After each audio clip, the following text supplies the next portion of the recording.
Depuis 80 ans, nous, Européens, avons connu une paix relative, convaincus que les grandes tragédies appartiennent au passé.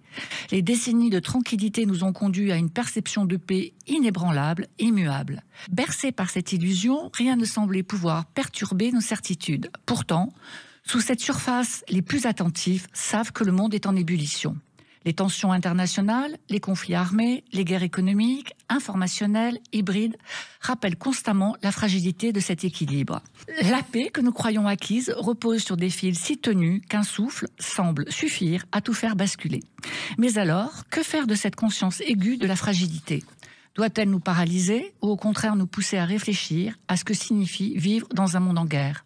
Devons-nous nous imposer un effort de lucidité, de responsabilité et reconnaître que chaque décision, qu'elle soit individuelle ou collective, peut influencer le cours de l'histoire ?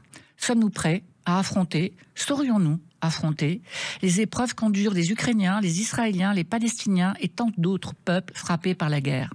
Cette violence, nous la consommons au quotidien, sur nos écrans, dans des récits fictionnels ou à travers des jeux vidéo. Elle infiltre nos consciences, ébranle notre sérénité et parfois notre foi en l'avenir. Mais pour l'instant, elle n'a pas encore bouleversé nos existences. Alors comment nous préparer à l'impensable ? À une survie individuelle et collective dans un monde où l'intimidation nucléaire devient une technique de pouvoir? Peut-être faut-il d'abord comprendre que se préparer à l'éventualité d'un conflit ne revient pas à l'accepter, mais à s'en protéger, à refuser de s'y abandonner.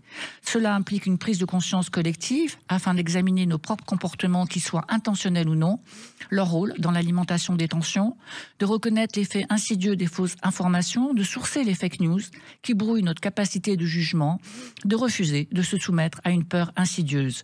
Et puis se poser une question fondamentale.